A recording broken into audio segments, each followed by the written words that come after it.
Hello नमस्ते दोस्तों, ज्ञान शक्ति चैनल में आपका हार्दिक स्वागत है, अभिनंदन है। मैं तुतरा राम प्रजापति राजस्थान के अपवा तंत्र के बारे में कुछ जानकारी अध्ययन करने के लिए इस ज्ञान शक्ति चैनल पर उपस्थित हुए हैं। तो ज्ञान शक्ति चैनल के माध्यम से आज हम राजस्थान के अपवा तंत्र में बंगाली खाड़ी की नदियों के बारे में जानकारी प्राप्त करेंगे। बंगाली खाड़ी की नदियों तंत्र में भी बेसिकली चंबल नदी के बारे में एक वीडियो हमने पहले बनाया था, वो देखें ताकि आपको ये वीडियो सरलता से समझ में आ जाए।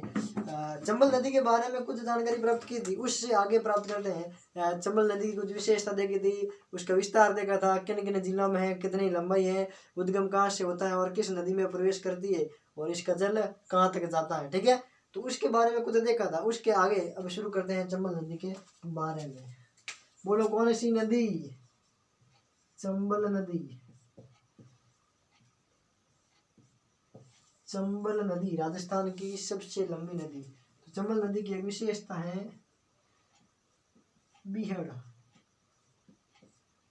डांग सत्र,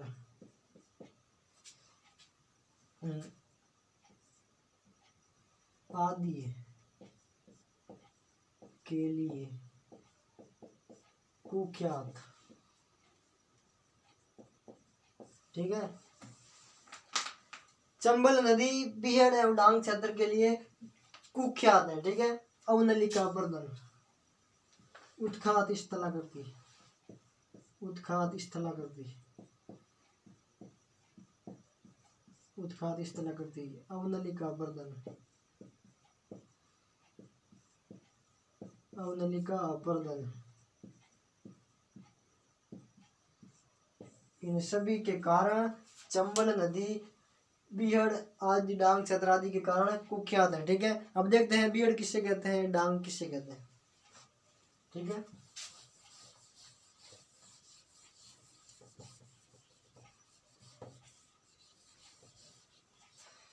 चंबल नदी की विशेषता में देखते हैं बीहड़ किसके बारे में, बीहड़ के बारे में लिखते हैं। चंबल नदी द्वारा, चंबल नदी द्वारा अवनलिका, चंबल नदी द्वारा अवनलिका अपर्दन, चंबल नदी द्वारा अवनलिका अपर्दन से निर्मित, चंबल नदी द्वारा अवनलिका अपर्दन से निर्मित उत्खात स्थलाकृति,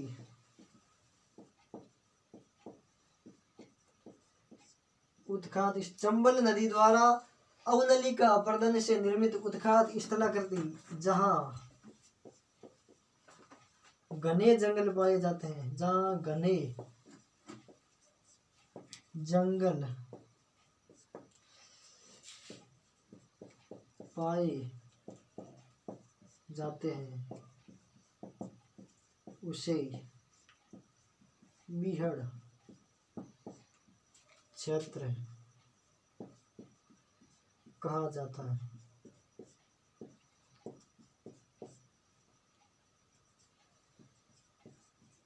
ठीक है, सुनो वापस। बीहड़ किसे कहते हैं? चंबल नदी द्वारा अवनलिका अपर्दन से निर्मित उत्खात स्थलाकृति जहाँ घने जंगल पाए जाते हैं उसे बीहड़ कहते हैं। बेसिकली ध्यान रखना, क्वेश्चन आ जाए राजस्थान की किस नदी चंबल एवं डांग क्षेत्र के लिए कुख्यात है, तो आंसर होगा क्या? चंबल नदी राजस्थान में बीहड़ एवं डांग क्षेत्र के लिए कुख्यात है। और बीहड़ कहते किसे हैं? तो चंबल नदी द्वारा अवनलिका अपर्दन से निर्मित, चंबल नदी द्वारा अवनलिका अपर्दन से निर्मित उत्खात स्थलाकृति जहां घने जंगल पाए जाते हैं उसे क्या कहते हैं? बीहड़।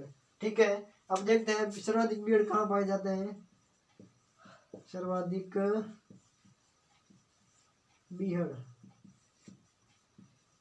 सर्वाधिक बीहड़ घनत्व में देखा जाए, घनत्व में देखा जाए तो धौलपुर में। सर्वाधिक विस्तार पूछा जाए, विस्तार पूछा जाए सर्वाधिक बीहड़ का, तो आंसर होगा सवाई माधोपुर, सवाई माधोपुर। और बीहड़ की रानी पूछा जाए, बीहड़ की रानी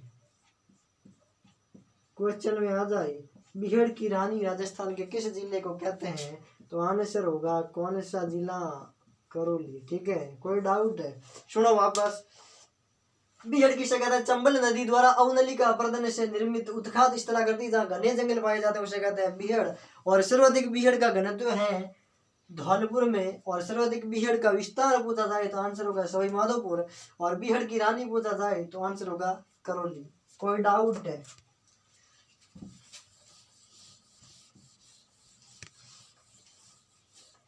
देखो मान लो यह है चंबल नदी, बोलो कौन सी नदी? चंबल नदी। चंबल नदी का यह है पर्वत क्षेत्र। मान लो चंबल नदी में उफान आ गया, वर्षा काल में उफान आएगा तो जल ये यहाँ पहुंच जाएगा, पहुंचेगा कि नहीं पहुंचेगा? बोलो पहुंचेगा, पहुंचेगा ना। चंबल नदी में अगर उफान आएगा तो चंबल नदी का जल तटों को पार करके आगे बढ़ेगा, मतलब जल फैल जाएगा, ऊपर आ जाएगा। ठीक है, ये जल यहाँ तो पहुंच गया, लेकिन जल में उफान कम होगा, वर्षा बंद होगी, तब ये जल वापस आएगा। इस प्रकार से जब इस प्रकार से ये जल वापस आएगा, इस प्रकार से वापस चंबल नदी में, ठीक है, तो ये वापस आएगा तो अवनलिका का निर्माण कर देगा, दरारें बन जाएगी, बड़ी बड़ी खाई बन जाएगी। ठीक है, तो इसे कहते हैं अवनलिका अपर्दन। अवनलिका अपर्दन, अपर्दन का मतलब होता है रेत का कटाव, रेत का कटाव, मृदा का कटाव। तो मृदा का कटाव अवनलिका नलिका के रूप में होता तो उसे कहते हैं अवनलिका अपर्दन। ठीक है, तो चंबल नदी द्वारा अवनलिका अपर्दन से निर्मित है उत्खात स्थलाकृति जहाँ घने जंगल पाए जाते हैं और यहाँ पर वृक्षों की अधिकता है। चंबल नदी के किनारे घने जंगल पाए जाते हैं और इस क्षेत्र को क्या कहते हैं? बीहड़, जहाँ पर घने जंगल पाए जाते हैं। और सर्वाधिक बीहड़ पूछा जाए घनत्व के रूप में तो आंसर होगा धौलपुर। और सर्वाधिक बीहड़ विस्तार के रूप में पूछा जाए तो आंसर होगा सवाई माधोपुर। और सर्वाधिक बीहड़ की रानी कहा जाए तो आंसर होगा करौली। ठीक है, अब देखते हैं डांग क्षेत्र किससे कहते हैं। डांग क्षेत्र,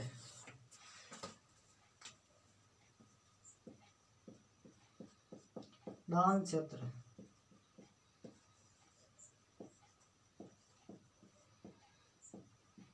बीहड़ की उच्च भूमि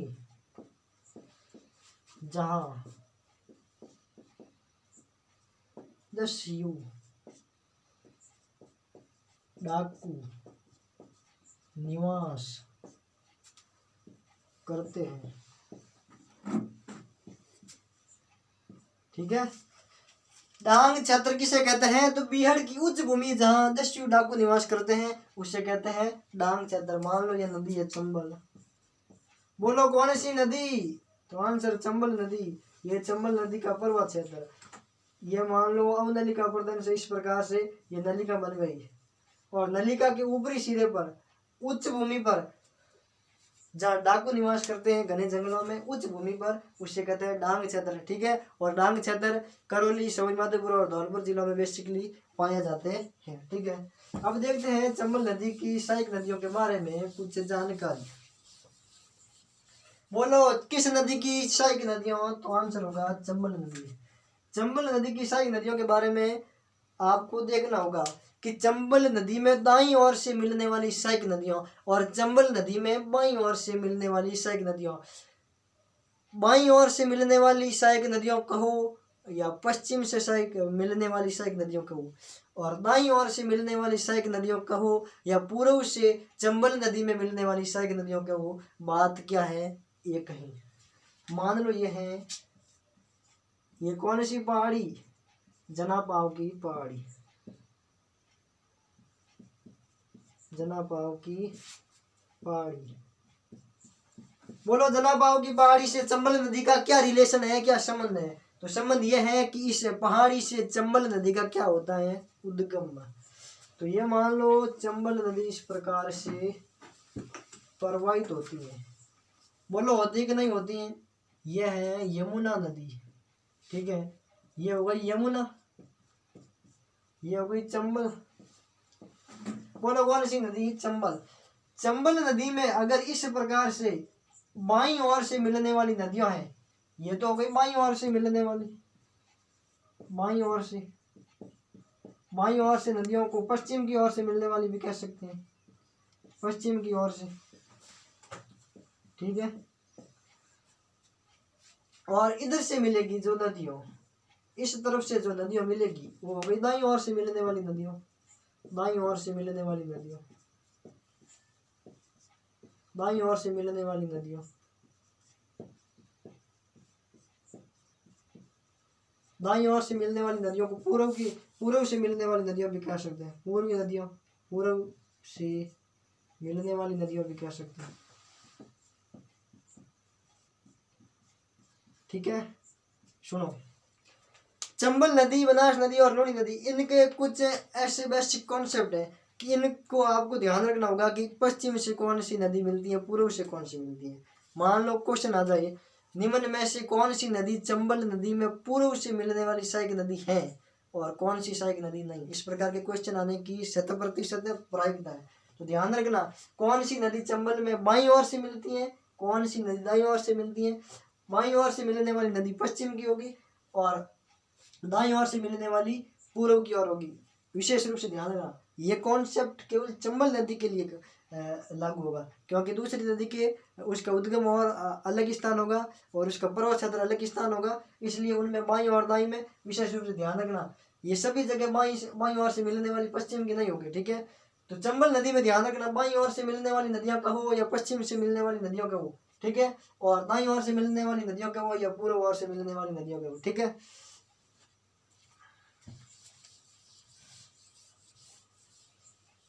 कोई डाउट हो तो कमेंट बॉक्स में लिख देना, किसी भी प्रकार की आपको दिक्कत आए। चंबल नदी राजस्थान में प्रवेश करती है 84 गढ़ चित्तौड़गढ़ में, चित्तौड़गढ़ से, ठीक है। राजस्थान में चंबल नदी प्रवेश करने के पश्चात सर्वप्रथम चंबल नदी में मिलने वाली सहायक नदी पूछे तो आंसर होगा बामनी या ब्राह्मणी नदी, जिसका उद्गम स्थल है हरिपुरा की पहाड़ियां चित्तौड़गढ़ में, ठीक है। यहाँ पर है, मान लो हरिपुरा की पहाड़ियां, ठीक है। ये हरिपुरा की पहाड़ियां, बोलो कौन सी पहाड़ियां, हरिपुरा की पहाड़ियां, हरिपुरा की पहाड़ियां है कहाँ पर, तो चित्तौड़गढ़ में, शॉर्ट में लिख रहा हूँ चित्तौड़, ठीक है, ध्यान रखना। क्वेश्चन आ जाए, चंबल नदी राजस्थान में प्रवेश करने के पश्चात राजस्थान में मिलने वाली चंबल की सबसे पहली सहायक नदी कौन सी है, तो आंसर क्या होगा, बामनी या ब्राह्मणी नदी, जिसका उद्गम हरिपुरा की पहाड़ियों चित्तौड़गढ़ से है, जो सर्वप्रथम राजस्थान में प्रवेश करने के पश्चात चंबल नदी में मिलने वाली पहली नदी है। तो ध्यान रखना, इसका उद्गम यहाँ है हरिपुरा की पहाड़ियों से, इस प्रकार से चंबल नदी मिल जाती है, बामनी नदी ब्राह्मणी नदी मिल जाती है कहाँ पर, चंबल नदी में। बोलो कौन सी नदी, बामनी नदी, बोलो कौन सी नदी, बामनी नदी। कहाँ पर मिल जाती है, भैंसरोडगढ़ है, मान लो ये है चित्तौड़गढ़। तो यहाँ पर एक दुर्ग है, कौन सा दुर्ग है, भैंसरोडगढ़। भैंसरोडगढ़ दुर्ग के निकट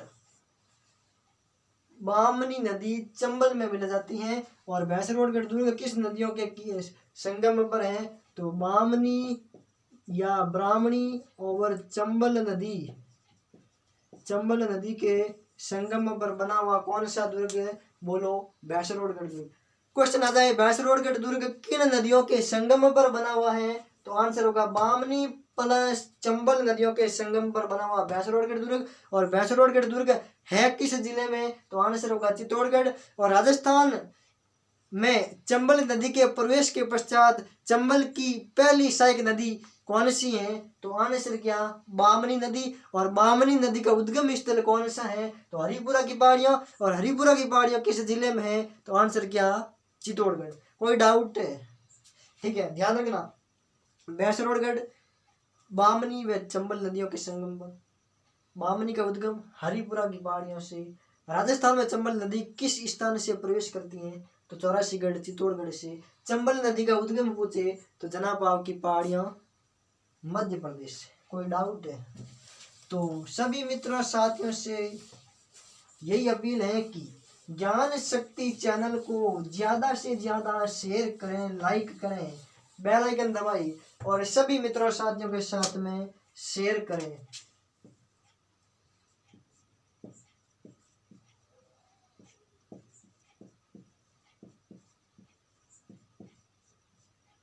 जय हिंद साथियों।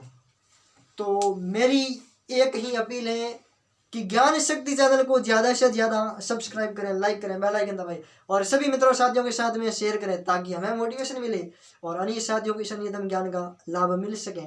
तो इस छोटे बच्चे की हेल्प करने में आप जितना सहयोग देंगे उतना ज़्यादा सहयोग हमें मोटिवेशन के रूप में हेल्पफुल और लाभदायक साबित होगा। तो बने रहे ज्ञान शक्ति चैनल पर। मिलते हैं अगले वीडियो में, तब तक के लिए जय हिंद, जय भारत, राम राम, धन्यवाद।